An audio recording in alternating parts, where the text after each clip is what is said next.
वहां जाकर के प्रेम पत्रिका दे देना और समझा देना, क्योंकि मेरी मैया मुझे बहुत प्रेम करती हैं और जो गोपियां हैं अपने जान से बढ़ करके हमसे प्यार करती हैं। यहाँ उधर सुंदर रथ सजाया और जब रथ सुंदर सजा करके चले हैं, सुंदर श्रृंगार किया भगवान श्री कृष्ण की तरह, सुंदर मुकुट धारण किया और भगवान कन्हैया के रथ पर विराजमान होकर के उद्धव वृंदावन के लिए जाते हैं। और जब यहाँ से वो जा रहे हैं और यहाँ मैया यशोदा उदास है, आंगन में बैठी है और जब कागा आ जाते हैं तो वैसे ही कहा करती है, उड़ जा कागा, मेरे कन्हैया को मेरी खबर पहुंचा दे। कहा है कि जब से गई श्याम मथुरा नगरिया, कि जब से गई श्याम मथुरा नगरिया, हो गई नींद हराम हो, और जा रे कागा ले आवा खबरिया, जा रे कागा ले आवा खबरिया, कन्यारी मेरा नाम हो।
मैया यशोदा तेरी बिना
बहाए मैया यशोदा धीर बनाए मेरो सैया अब लो नहाए मेरो सैया अब लो नहाए मैया यशोदा मेरे बहाए मेरो सैया अब लो नहाए चार दिना को वादा करके चार दिना को वादा करके आए ना घनश्याम चार कागा ले आवा खबरिया चार कागा ले आवा खबरिया मेरा साथ चारे कागा चारे कागा कैसन बारे मोरा श्याम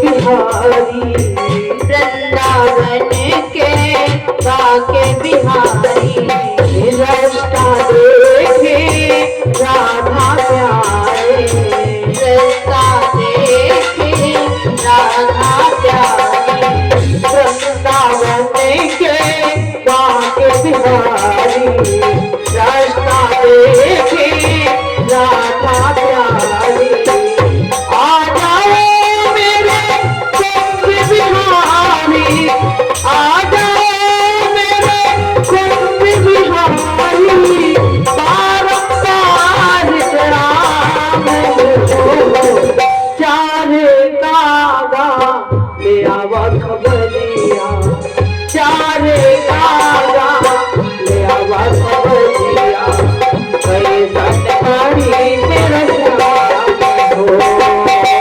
चारे कागा लिया बसवरिया चारे कागा लिया बसवरिया कैसन बारे मोरा श्याम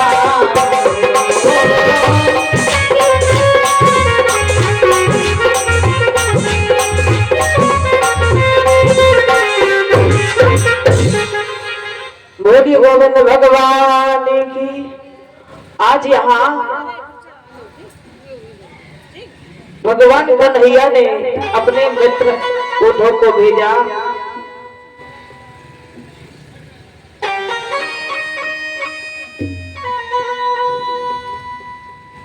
और वहां जब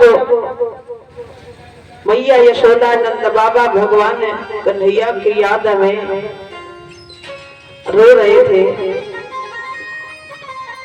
तो उद्धव जी जाकर के वृंदावन में पहुंचे और सीधा यशोदा मैया के भवन में पहुंच गए। मैया यशोदा को धोखा हो गया कि लगता है मेरा लाला आ गया, बहुत प्रसन्न हुई और जैसे ही देखा कि मेरा लाला नहीं, बोले मेरा लाला कहाँ है। उद्धव जी ने मैया की हालत देखी तो उनके मन में नाना प्रकार के बातें याद आती है। ऐसा क्या है इसे कन्हैया में इतना प्रेम करती है और वहीं कुछ रात्रि बिताई और जैसे ही सुबह हुआ उद्धव जी सोचते हैं चलो वृंदावन में घूम लिया जाए। और देखे कौन कौन याद करता है। गोपियां कहाँ है, ग्वाल बाल कहाँ है। और देखा है तो यहाँ गोपियां जैसी सुबह हुआ, रात्रि के 4 बजे उठ करके गोपियों ने भगवान का भजन आरंभ कर दिया और कुएं में पानी भरने के लिए आई। तो वहां जैसे ही देखा है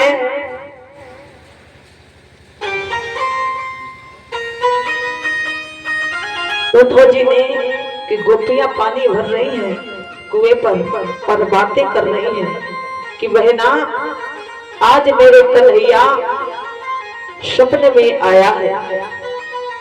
तो कहने लगी आज मैंने भी सपने में देखा है कन्हैया जैसा पहले तंग करते थे आज उन्होंने मुझे तंग किया है। बोले क्या किया है। तो आज आपस में बातें कर रही हैं क्या, और कह रही हैं कि आज सखी श्याम सपनों में आयो, आज सखी श्याम सपने में आयो। बाखन खाए गए सारा रा रा रा रा रा सारा रा रा रा रा रा सारा रा रा रा रा रा। आज श्याम सपने में आयो।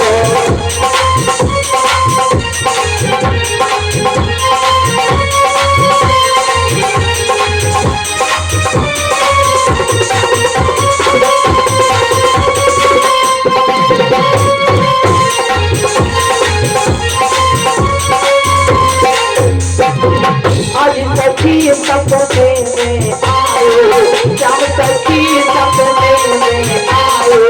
बाखन खाए गए सारा रा रा रा रा सारा रा रा रा रा। आज श्याम सपने में आयो।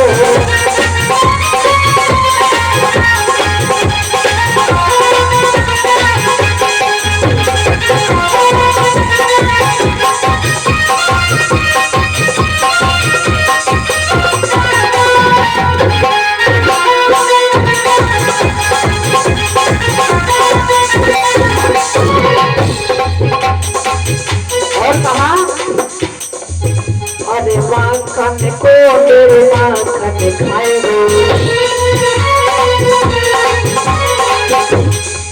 माखन को मेरे माखन खाए तुम्हारी भार गई रा रा रा रा रा रा रा रा। आज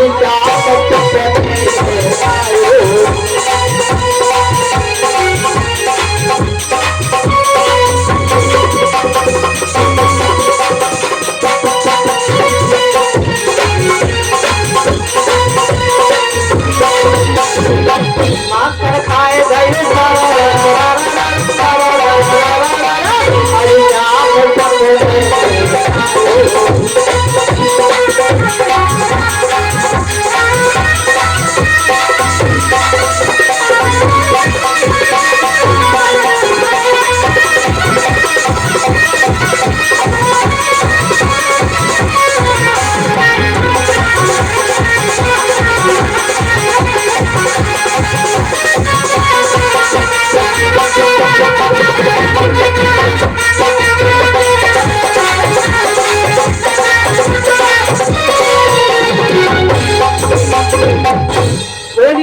बिहारी लाल की।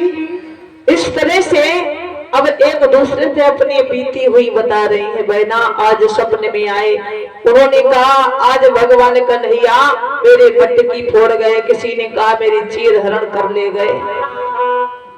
और जब भगवान की याद में गोपियां भगवान को याद करती थी तो भगवान कन्हैया सपने में आते थे। एक बात और है परीक्षित जी, अगर तुमने जिसको शाम के बातें करोगे, जैसी बातें करोगी वही स्वप्न में आएगा। अच्छा काम करोगे तो अच्छा और बुरा तो बुरा। सपना बहुत बेकार होता है और सपने में तो ऐसे होते हैं कि हम उस सपने में ऐसा लगता है कि हम मर गए और हमें सब लोग दिए जा रहे हैं शमशान के लिए, और यहाँ तक कि चिता भी लग गई और जब आंखें खुली तो कहीं कुछ नहीं, स्वप्न होता है। आज भगवान की याद में जब गोपियां हरदम रहते हैं तो स्वप्न आते हैं, तो बातें कर रही हैं। उद्धव जी जैसे ही आए हैं देखा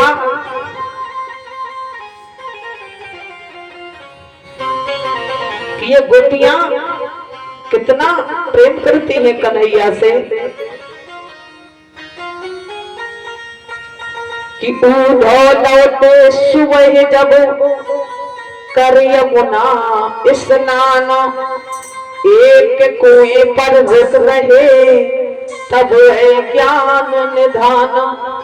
जैसे ही देखा गोपियों की नजर पड़ी रथ पर, तो जैसे ही रथ पर नजर पड़ी तो एक दूसरे से कहती है मुझे लगता है कन्हैया आ गए हैं, और दौड़ी। और जैसे ही दौड़ी तो देखा जैसा श्रृंगार भगवान का था वैसे श्रृंगार बना करके उद्धव जी आए थे, और नजर पड़ी तो उद्धव खड़े हैं। उन्होंने सोचा मुझे लगता है ये और कोई है, बोले पास में चल करके देखो कौन है। अब जैसे ही पास में पहुंची तो भगवान कन्हैया के मित्र उद्धव जी खड़े हैं। पूछा है तुम कौन हो और कहां से आए हो, किस ग्राम से आए हो और यहाँ क्यों आए हो। तो बताया है मैं मथुरा से आया हूँ और मुझे कन्हैया ने भेजा है और आपको पत्र लिख करके दिया है। बोले मेरे लिए? बोले हाँ। यहाँ तक वृंदावन की वो हालत थी कि कुछ कहने में नहीं आता, सब सूखापन वहां पर छा गया था। पशु पक्षी भगवान की याद में बहुत खुशे रहते थे। और जैसे ही सखियों ने सुना कि एक कृष्ण ने पत्रिका भेजी है हम सबके लिए, उसी समय गोपियों ने कहा उद्धव जी दिखाओ तो क्या लेकर के आए हो। मेरे कन्हैया ने मुझे भेजा है। किसके लिए भेजा है बताओ ना उद्धव, बता दो उद्धव किसके लिए। और जैसे ही आज भगवान के मित्र उद्धव ने वो प्रेम पत्रिका जैसे निकाली और जैसे दिखाया तो झपट पड़ी गोपियां, खोलकर देखती है, लिखा है कि प्रीतमे प्राण बल्लभे प्रिय, पावन चरिते हे आत्म अले।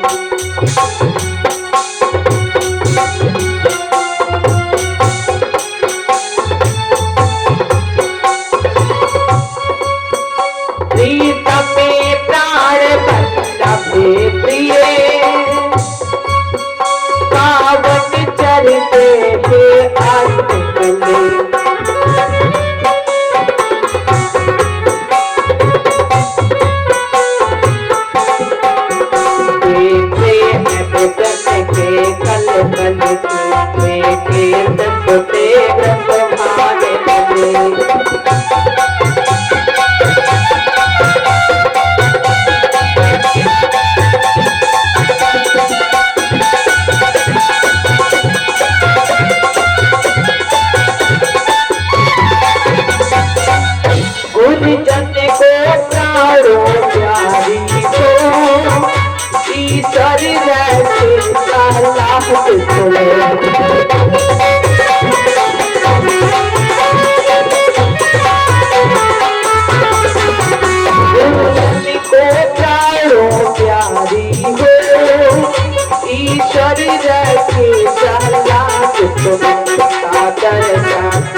मोहन का आशीर्वाद आज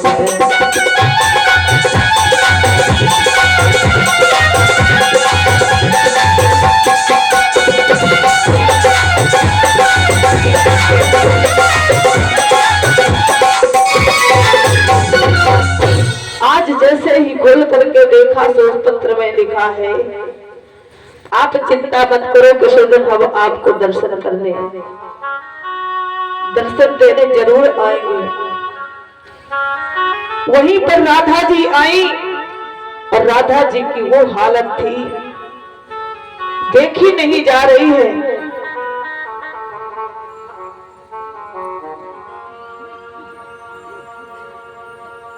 राधा जी भगवान के विरह में व्याकुल है, मानो कह रही हैं कि हे श्याम कि नैना थकी गए हैं, कि नैना थकी गए हैं, राह निहारो कन्हैया अब देर ना करो। नैना थकी गए हैं, राह निहारो कन्हैया अब देर ना करो।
आते कन्हैया मुझे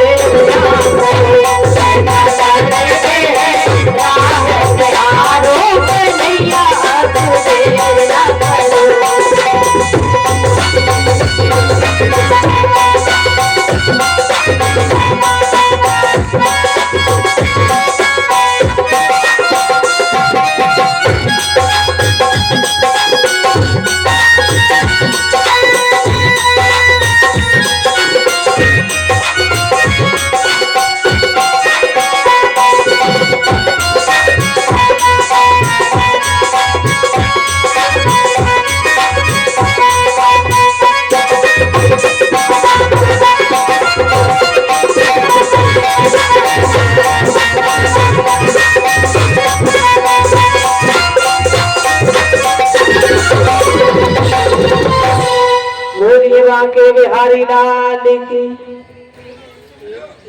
इस तरह से भगवान श्याम सुंदर की याद में राधा जी भी रो रही थी, और जहां गोपियां थी, ग्वाल बाल थे और गैया बछड़े सबकी हालत देख करके उठो ज्ञान उपदेश देने लगे, इस कन्हैया पर इतना क्यों मरती हो? अब वो तुम्हें छोड़ करके चले गए हैं, कभी न कभी आ जाएंगे। तो कहती है मुझे एक पल उनको विसारना नहीं चाहती।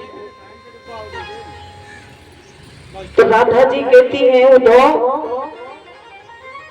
तुमने क्या समझ लिया मुझे ज्ञान सिखाने आए हो, और तुम इतने ज्ञानी हो, और मेरा कन्हैया मथुरा में भले रहता है, और चाहो तो मैं यहाँ बुला लूं। उद्धव कहने लगे क्या भगवान है तो यहाँ आ जाएंगे? बोले हाँ मेरे प्रभु यहाँ भी आ जाएंगे। और जैसे ही भगवान को राधा जी ने बुलाया यमुना के किनारे, तो भगवान कन्हैया वहीं पर प्रकट हो गए। खुद ज्ञान सिखाने आए थे, और भगवान और राधा रानी ने स्वयं ज्ञान का उपदेश दे दिया। जिसने प्रभु की रटना लगाई है तो आज उनका ही कल्याण हुआ है। परीक्षित जी कहते हैं राधा जी को भगवान कन्हैया ने क्यों छोड़ा? तो सुखदेव जी कहते हैं राजन, एक बार गोलोक धाम में जब भगवान श्याम सुंदर रहते थे, तो वहां पर एक विरजा नाम की सखी थी। तो भगवान कन्हैया उससे बहुत प्रेम करते थे। और जब राधा रानी को पता चला कि हमारे श्याम उस विरजा से ज्यादा प्रेम करते हैं, तो उन्हें विश्वास नहीं हुआ। तो कहने लगे अगर तुम्हें विश्वास नहीं हो रहा है तो राधे एक दिन तुम देख लेना। और जब भगवान कन्हैया उस ब्रजा के पास में गए तो राधा रानी को मालूम चल गया। तो राधा रानी बड़े ताव से जा रही थी, आज मैं कन्हैया को छोड़ूंगी नहीं, आज हम उनसे बहुत लड़ूंगी, हमको छोड़कर तुम और किसी के पास में क्यों जाते हो? तो जब जैसे ही राधा जी पहुंची है वहां, श्री दामा नाम का एक सखा था, उसका पहरा लगा हुआ था। परीक्षित जी ध्यान दें, जब वहां पर पहरा लगा था, श्री दामा नाम का एक सखा, और राधा जी को आते हुए देखा तो राधा जी को रोक करके खड़े हो गए, क्योंकि भगवान कन्हैया अंदर थे ब्रजा के साथ में। और राधा जी उस समय छड़ी लेकर के आई थी, हाथ में छड़ी थी। श्री दामा ने रोका, है राधे ठहर जाओ। तो राधा जी कहने लगी तुझे तेरी बाप की बड़ी चिंता है, अभी तुझे लौट करके बताऊंगी। और राधा जी श्री दामा की एक भी ना माने और प्रवेश कर गए। जैसे ही प्रवेश किया तो भगवान श्याम सुंदर ने, नाम तो बताओ,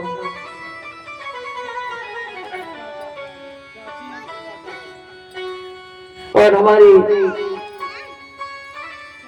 चाची जी की ओर से 100 रुपए भेंट हुए हैं। आशीर्वाद की कामनाएं भगवान मनोकामना पूरी करें। बोलिए गोविंद भगवान की।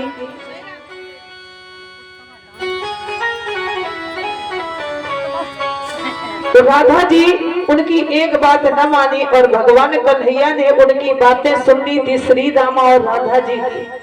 तो भगवान कन्हैया तो वहां से अंतर ध्यान हो गए और जो बिरजा सखी थी तो वहीं पर जल में प्रवाहित हो गई, यानी नदी बन गई। राधा जी वहां से लौट आई तो भगवान कन्हैया राधा जी के पास में पहुंचे तो राधा जी को मनाने लगे भगवान श्याम सुंदर। तो राधा जी कहती हैं कि जब मैं वहां गई थी तब तुम उस अंदर थे और जो सखी थी बिरजा वो तो नदी बन गई और तुम वहीं पर नद बन जाते। आप वहीं पर नद बन जाते, अंतर ध्यान क्यों हुए? तो राधा जी कहती हैं कि मैं तुमसे नाराज हूं और बात भी नहीं करूंगी, चले जाओ यहां से। भगवान कन्हैया वहां से चले गए और जैसे ही भगवान श्याम सुंदर चले गए तो श्री दामा राधा जी के पास में आया। राधा जी से कहता है, राधे तुम्हें अपने रूप और शक्ति पर बड़ा घमंड है। तुम्हारे जैसे रूपमान स्त्री और तुम्हारी जैसी शक्तियां भगवान कन्हैया के पास बहुत सारी हैं। तो जैसा ही सुना तो राधा रानी को क्रोध आ गया। तो उसी समय श्री दामा को श्राप दे दिया कि मैं तुझे श्राप देती हूं, तू राक्षस हो जा, पृथ्वी लोक में जाकर के मृत लोक में दैत्य बन जा। श्री दामा को क्रोध आया, बोले राधे तुमने मुझे श्राप दिया, मैं भी तुम्हें श्राप देता हूं कि भगवान कन्हैया से तुम्हें सदा के लिए अलग हो जाओ। और जैसे ही श्राप एक दूसरे को दिया है तो अब दोनों रो रहे थे कि मैं कन्हैया का विरह नहीं सह सकती, और वो कह रहे थे मैं भगवान कन्हैया के बिना मैं भी नहीं रह सकता। भगवान प्रकट हुए, कहने लगे राधा आप चिंता मत करो, वियोग होगा और जब तुम मुझे बुलाओगी तो मैं तुम्हारे साथ रहूंगा और सदा हम हमारा तुम्हारा लोग यानी जो मनुष्य हैं, जो भक्तगण हैं, सदैव राधे श्याम कहा करेंगे, आप चिंता मत करो। तो हर जगह आपने कहीं किसी को रुक्मिणी और कृष्ण कहते सुना है? राधे श्याम राधे कृष्णा सब कोई कहता है। श्री दामा से कहा तुम चिंता मत करो, तो मैं हम स्वयं अपने हाथों से उद्धार करेंगे। शंखचूड़ नाम के जो दैत्य थे भगवान ने उनका उद्धार किया था। बोलिए गोविंद भगवान की। और जैसे ही राधा ने बुलाया भगवान श्याम सुंदर प्रकट हो गए। अब तो भैया उद्धव बहुत प्रसन्न हुए, वहीं पर नाचने लगे, भगवान की भक्ति में मस्त हो गए।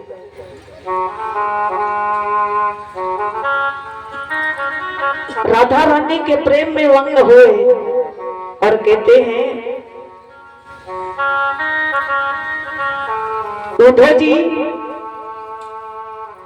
गीत गा रहे हैं,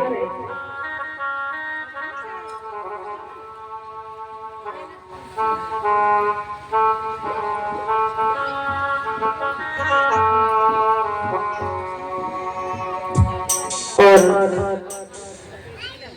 हमारी बुआ जी की बहू यानी रिंकू भैया की धर्मपत्नी भगवान के चरणों में 100 रुपए भेंट किए हैं और फल। और हमारी बुआ जी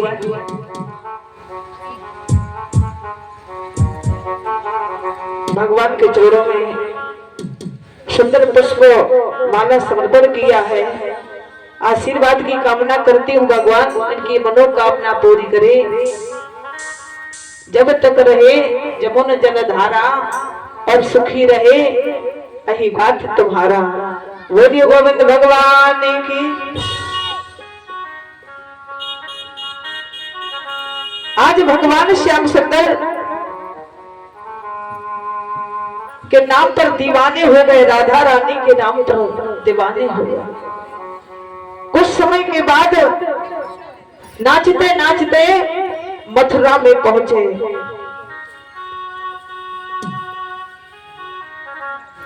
क्योंकि भगवान को रिझाना कोई साधारण बात थोड़ी ना होती है। हर किसी के रिझाने पर भगवान थोड़ी ना आ जाते हैं। भगवान को अगर मन से बुलाओ तो भगवान आते हैं। क्योंकि कहा गया है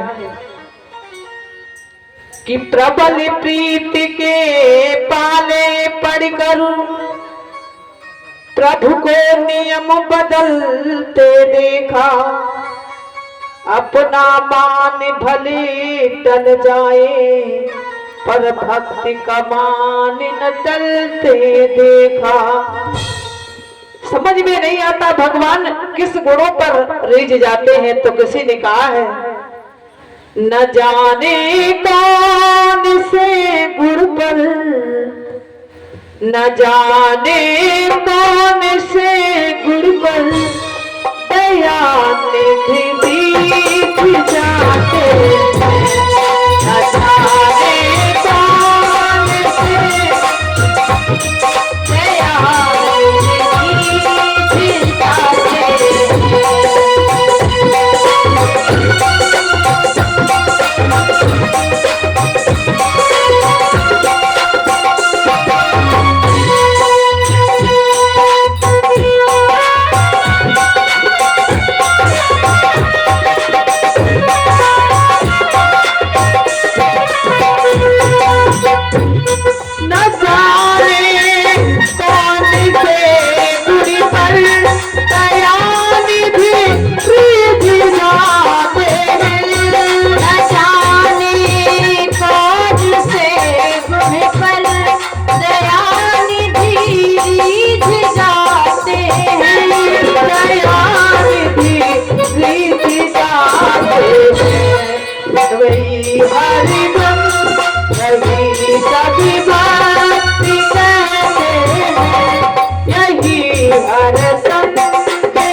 कहेंगे।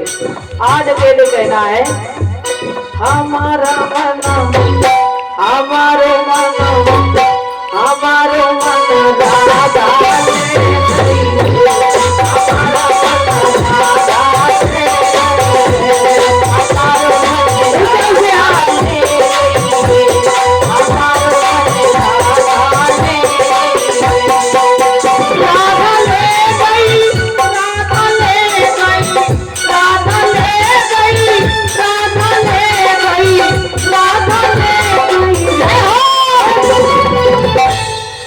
हमारो मन हमारो मन राधा ने हमारो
मन हमारो मन हमारो मन राधा ने हमारो मन राधा ने हमारो मन राधा ने हमारो मन राधा ने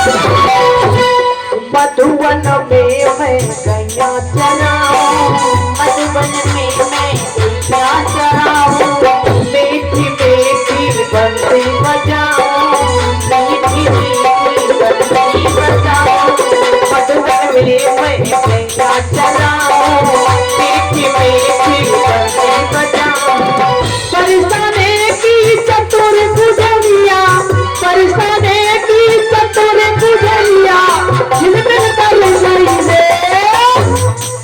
हमारो मन हमारो मन हमारो मन राधा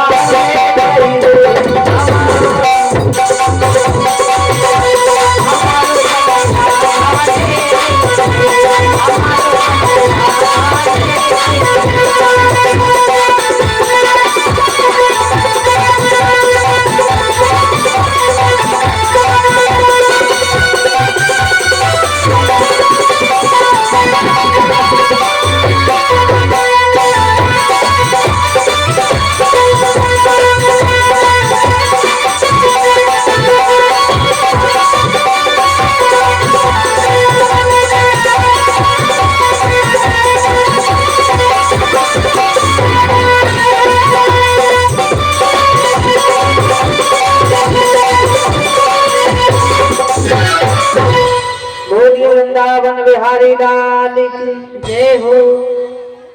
इस तरह भगवान ने गोपियों को शर्तुना बंधवाई। गोपियां भगवान कन्हैया के बारे में सदा व्याकुल रहा करती थी। एक दिन यहाँ जो भोजराज कंस की पत्नियां थी अस्थि और प्राप्ति, तो उन्होंने सोचा बहुत दिन बीत गए, चलो अपने पिता के यहाँ जाना चाहिए और जब पति घर में नहीं है तो यहाँ रह करके हम क्या करेंगे। तो दोनों बहनों ने एक सुंदर रथ सजवाया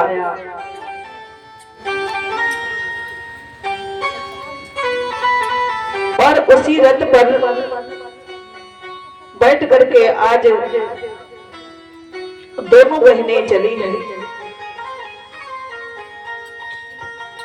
और जब रथ पर बैठ करके चली हैं दोनों बहनें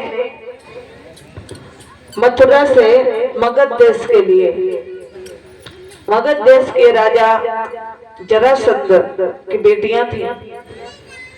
तो अपने पिता के घर जैसे ही पहुंची हैं तो उस समय जरासंध मद्यपान कर रहा था।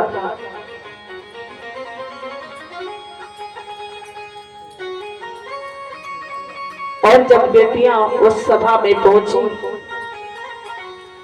तो उसी समय आवाज लगाई, पिताजी तुम यहाँ बैठे मद्यपान कर रहे हो, क्या तुम्हें पता नहीं। और कहा कि हो सावधानो बेखबर भूपो, विपदा का धन चढ़ी आया है। ओ खबरदार ए ताजदार, सर पर दुश्मन चढ़ी आया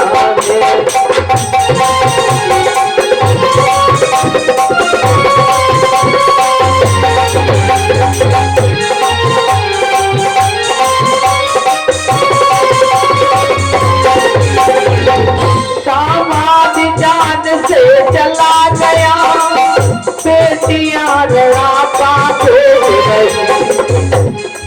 मथुरा मत के मतवाले तुझको कोई क्या खबर नहीं।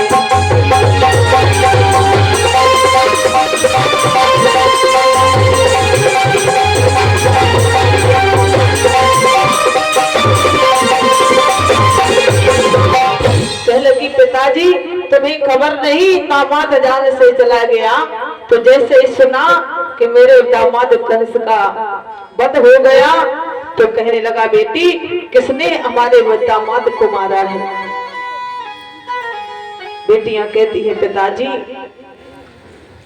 कुछ नहीं, अहीर के दो छोरे बलराम कृष्ण बतलाते हैं, वो वृंदावन के भिखमंगे मथुरा में साह कहाते हैं।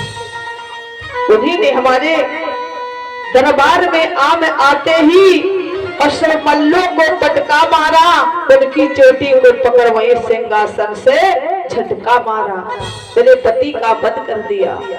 और जैसे सुना तो उसी समय जरासंध ने सेना सजाई और सेना सजा करके युद्ध करने के लिए मथुरा में आए। मथुरा नगरिया को चारों तरफ से घेर लिया। तो जैसे ही भगवान श्याम सुंदर को पता चला कृष्ण और बलराम युद्ध करने के लिए आए, युद्ध हुआ।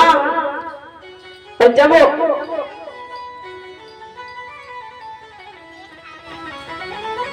युद्ध होता है भगवान श्याम सुंदर उनकी सेना को परास्त कर देते हैं। इसी तरह वो 17 बार सेना सजा सजा करके लाता है। भगवान चाहते तो जरासंध का वध एक ही बार में कर देते, लेकिन भगवान कन्हैया सोचते हैं अगर मैंने इसे मार दिया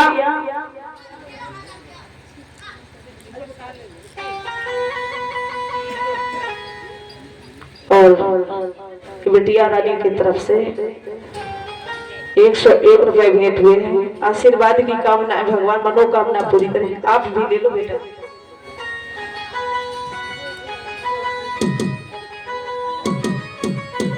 बोलिए गोविंद भगवान की। और जैसे ही भगवान चाहते तो एक ही बार में मार देते, लेकिन विचार करते हैं अगर मैंने इसे मार दिया तो हम कहां ढूंढने जाएंगे दैत्यों को मारने के लिए। यही ये लाता रहेगा और मैं बैठा बैठा अपना यही काम करता रहूंगा। अब तो एक दिन की बात है, जरासंध आया घर में, तो विचार करता है कृष्ण बलराम को तो मैं मार नहीं सका, इस बार शुभ मुहूर्त में यानी ब्राह्मणों से शुभ मुहूर्त निकला करके तब युद्ध करने जाऊंगा। और दो ब्राह्मणों को बुलाया, बोले शुभ मुहूर्त निकाले, युद्ध करके लौटूंगा, अगर जीत जाऊंगा तो फिर अपना आधा राजपाट आपको दे दूंगा, और अगर हार गया तो तुम्हारा सर धड़ से अलग कर देंगे। ब्राह्मणों ने विचार किया कितना दुष्ट स्वभाव का है, अगर हार गया तो ये मुझे मार देगा। शुभ मुहूर्त निकला, और शुभ हो कैसे सकता है।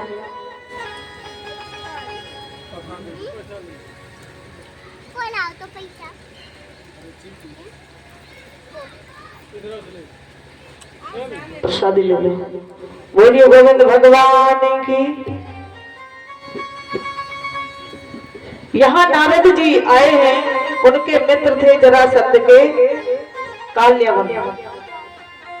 काल्यवन को लेकर के काल्यवन के पास में नारद जी पहुंचे। नारद जी ने बताया कि राजन तुम तो सो रहे हो, तुम्हें क्या ख्याल नहीं तुम्हारे जो मित्र हैं उन्हें बड़ा कष्ट है, उनके दामाद को कृष्ण और बलराम ने मार दिया है। तो काल्यवन ने भी सेना सजा करके मगध देश में आए, बोले हम तुम्हारे साथ हैं, अब युद्ध करने के लिए जा रहे हैं। और पहुंचे हैं मथुरा नगरिया में। और यहाँ जो ब्राह्मण थे उन ब्राह्मणों ने भगवान श्याम सुंदर से प्रार्थना किया कि कन्हैया अगर तुमने इन्हें हरा दिया तो हमारी जाने की खैर नहीं, आज मैं मारा जाऊंगा, इसलिए प्रभु अब हम तुम्हारी शरण में हैं। और कहते हैं प्रभु कि प्रभु आए शरण तुम्हारी, कि प्रभु आए शरण तुम्हारी, मन मोहन कुंज बिहारी, आए शरण तुम्हारी, मन मोहन कुंज बिहारी, आए शरण तुम्हारी, मन मोहन कुंज बिहारी।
बोलिए बांके बिहारी लाल की जय। जब इस तरह से भगवान को बुलाया तो भगवान वहीं पर तुरंत आए हैं। कहते हैं आप चिंता मत करो और हम तुम्हारी सदा रक्षा करते हैं। भगवान ने आशीर्वाद दिया और भगवान लीलाधर भगवान श्याम सुंदर और बलराम जी मथुरा में हैं और जब सेना सजा करके काल्यवन के साथ में पहुंचा है, चारों तरफ से नगरिया घिरी है। भगवान यहाँ काल्यवन जो था तो क्या भगवान उसका वध नहीं कर सकते थे? भगवान चाहते तो उसका वध कर देते, लेकिन जिसके हाथ में जिसकी मौत होती है उसी के हाथ से वो प्राणी की मृत्यु होती है। क्योंकि जो मैंने बताया कि जब जिसका समय आ जाएगा, एक दिन आएगी कयामत है, एक दिन आएगी कयामत है। ये जिंदगी मौत की अमानत है और जिस दिन मौत आएगी तो उस दिन लेकर के चली जाएगी। और कहते हैं यहाँ लोग शंका करते हैं कि भागवत हो रही थी और यहाँ मिट्टी हो गई। ये कौन भगवान का, ये प्रकृति का नियम कौन बदल सकता है? इस संसार में भगवान के सिवा स्वयं भगवान ही नहीं बदल सकते। इंसान का क्या कहना, कहने को तो लोग कुछ भी कहें और कहने वालों के मुंह में कभी ताला नहीं होता।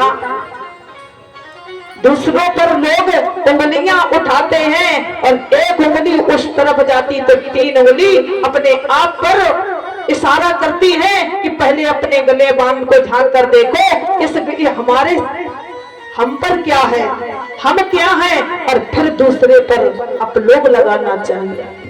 इस संसार में ऐसे ऐसे लोग भरे पड़े हैं कि दूसरों को बदनाम करते हैं और अपने तरफ जरा भी ध्यान नहीं देते कि हम क्या हैं। जहां जिसकी मृत्यु होती है वो तो होकर रहेगी, वो घड़ी टलने वाली नहीं है। ये विधि का विधान कोई नहीं बदल सकता, स्वयं भगवान भी नहीं बदल सकते। भगवान चाहते तो द्रौपदी के 5 पुत्रों को बचा सकते थे, लेकिन नहीं बचा सके क्योंकि लिखा था। कैसे बदल सकते थे? सुखदेव जी कहते हैं राजन, काल्यवन को भगवान मार सकते थे, लेकिन मृत्यु तो दूसरे के हाथ में लिखी है। इसलिए काल्यवन से कहा मैं तो युद्ध नहीं करूंगा तुमसे, अगर युद्ध करूंगा भी तो मल्ल युद्ध करूंगा। तो बोले हम मल्ल युद्ध करने को तैयार हैं, मल्ल युद्ध करो। तो कहने भगवान कहते हैं मल्ल युद्ध तो करूंगा लेकिन सबके सामने नहीं करूंगा। बोले तो फिर? बोले आप जंगल में चलिए, जहां सुनसान होगा वहीं पर मैं मल्ल युद्ध करूंगा। काल्यवन कहता है जहां तेरा विचार है तहां में मल्ल युद्ध हो सकता है, मैं साथ में चलने को तैयार हूं। और चले। भगवान कन्हैया और जरासंध में केवल एक गीता का फैसला है। भगवान कन्हैया वहीं ले जा रहे जहां उनकी मृत्यु बुला रही है, वहीं पर जाते हैं। धौलागिर पर्वत पर एक सुंदर गुफा थी, वहां पर राजा मुचकंद पड़े थे। भगवान कन्हैया आगे आगे और पीछे पीछे काल्यवन। भगवान कहते चले आओ। बोले यहाँ तो कोई नहीं है, यहाँ युद्ध कर ले। बोले यहाँ नहीं, और आगे आओ। भगवान कन्हैया आगे बढ़े और उसी गुफा में प्रवेश कर गए, क्योंकि वहां पर तो मृत्यु ही थी काल्यवन की। भगवान कन्हैया ने मुचकंद को अपना पीतांबर उड़ा दिया और स्वयं छुप गए। काल्यवन ने आए, काल्यवन और जैसी सोचा मुझे लगता यहाँ आकर के सो गया, लात मार दी। मुचकंद एकदम जगे और जैसे ही जगे आंखें खुली, काले मन जल करके भस्म हो गया। बोलिए गोविंद भगवान की। परीक्षित जी प्रश्न करते हैं भगवान, ये काले मन कौन था? तो सुखदेव जी कहते हैं राजन, ये जो मुचकंद है, ये मुचकंद मानधाता का बेटा था। एक बार दैत्यों में और देवताओं में युद्ध हुआ तो देवताओं ने मुचकंद से सहायता मांगी, तो सहायता किया है और विजय प्राप्त कर ली। देवताओं ने कहा मुचकंद तुम थक गए हो, वरदान मांग लो। तो बोले मैं बहुत दिन से युद्ध करता करता थक गया हूँ, मुझे वरदान दे। बोले क्या? कि ना चांदी चाहिए ना सोना चाहिए, ना चांदी चाहिए ना सोना चाहिए, गर देना है वरदान तुझे तो सोना चाहिए।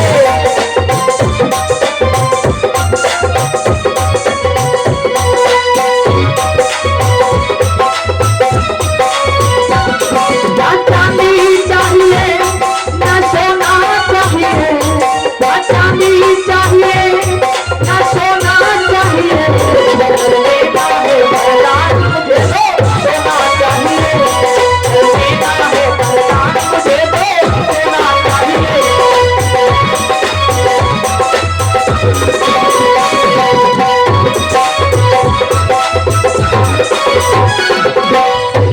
अगर देना चाहते हो तो मुझे ये वरदान दे दो कि मुझे आराम की जरूरत है। इतने दिन तक युद्ध करते करते मैं थक गया हूँ, मुझे आराम करना चाहिए। बोले जाओ, एक सुंदर गुफा बताता हूँ, वहां पर जाइए, जो तुम्हें जगाएगा तो जलकर भस्म हो जाएगा। वही मुचकंद भगवान ने दर्शन दिया। दर्शन पाकर के कृतार्थ हो गया मुचकंद, भगवान का भजन करने लगा। बोलिए गोविंद भगवान की।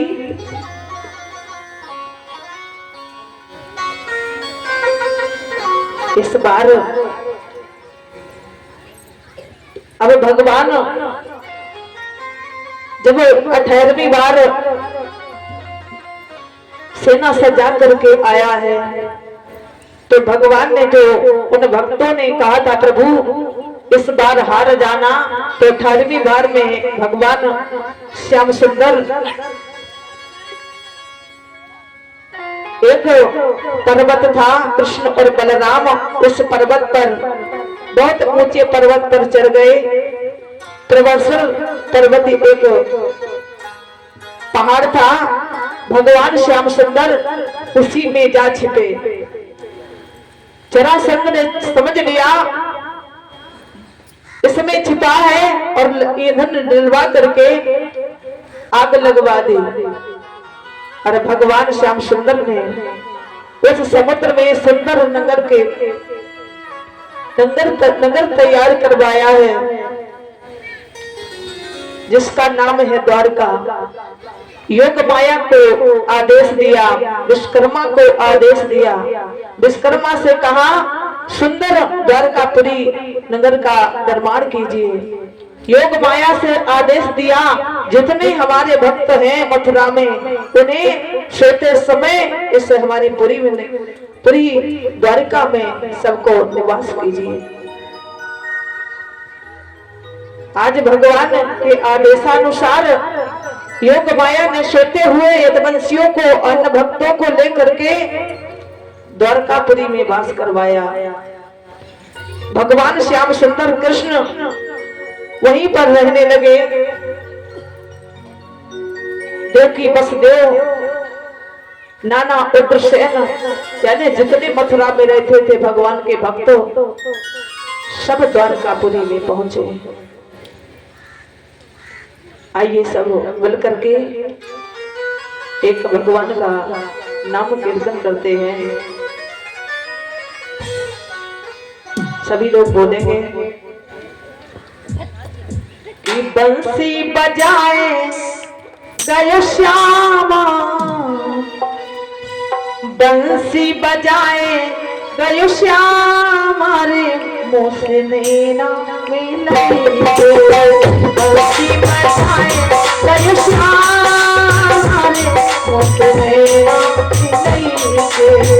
बंसी बजाए गयो श्याम रे मोसे नैना मिलाई के।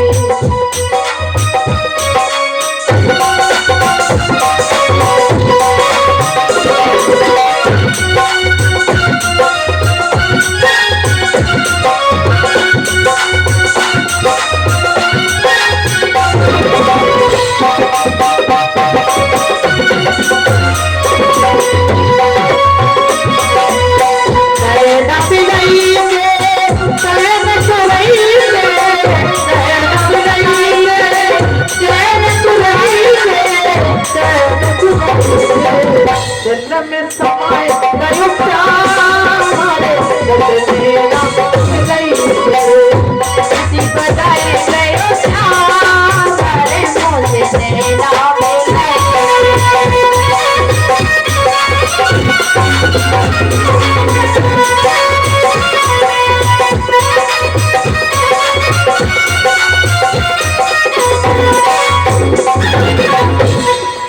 अरे जी, आज हम सबसे मदद मांग रहे हैं। कैसी मदद?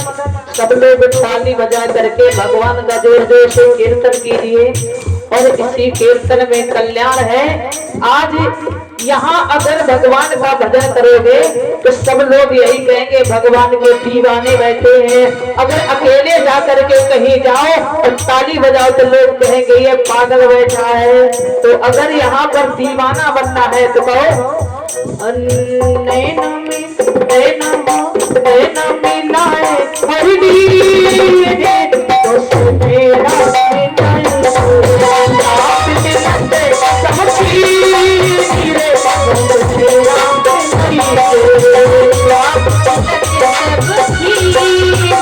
मोसे नैना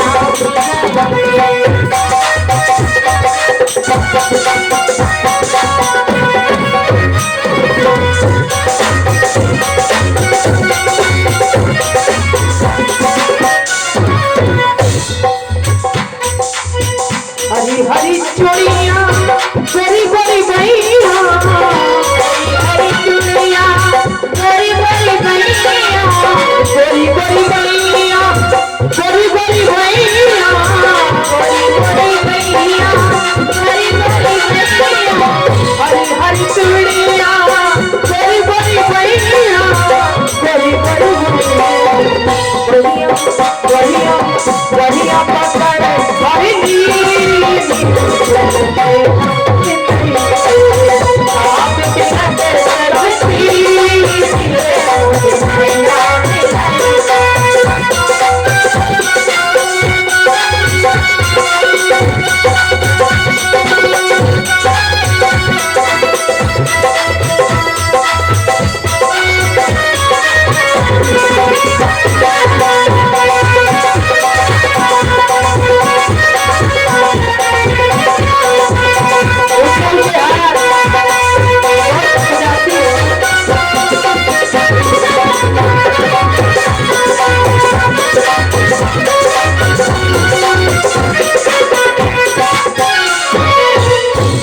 बन जाऊं मैं तेरे रंग रजवा, बनी जाऊं मैं तेरे रंग रजवा, तेरे रंग रजवा, तेरे रंग रजवा, तेरे रंग रजवा।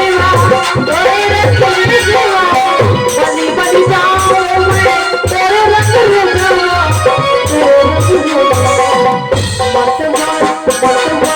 मतवारी करती तेरा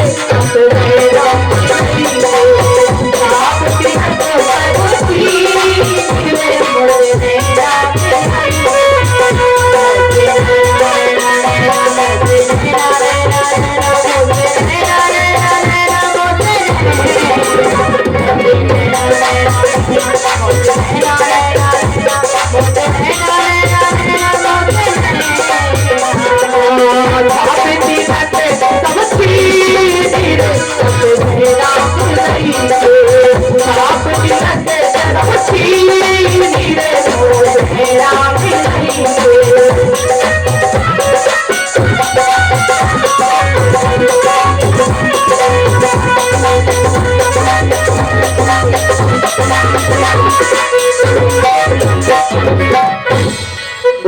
गोविंद भगवान की जय हो।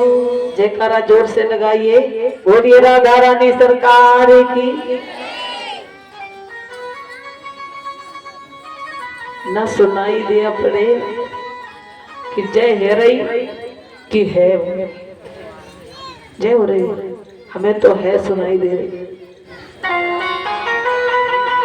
हमारे जो भैया जी बैठे हैं, जो हमारे भैया बैठे हैं ढोलक मास्टर, तो कुछ कहना चाहते हैं।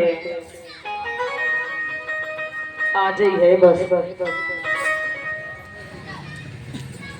हम तो नहीं बोला पाए, लेकिन हमारे भैया जी वही देखो, नाम बताए तो भैया, और हमारे भैया इंद्रपाल गोपालपुर भगवान के चरणों में 101 रुपए भेंट किए हैं। आशीर्वाद की कामना है, भगवान मनोकामना पूरी करें। बोल बांके बिहारी लाल की, बोल बांके बिहारी लाल की। दीदी ने एकदम माइक दे दो, हमारे दिमाग में तो दीदी कुछ है ही नहीं, आप सब नायका छाएगा कसम से। लेकिन चलो ठीक है, जो 2 ही मिनट है, अब हम 2 मिनट में कहेंगे जो बचू है। बोल बांके बिहारी लाल की। देखो राम राम राम राम। देखो जब ढोलक में इतनी रार लगी, हाथ मारो धम हो, और तुम्हारी ढोलकन में 2-2 किलो की रारें लगी। सलाद उतार दो, जई में दाल खा लो, बस आएगा।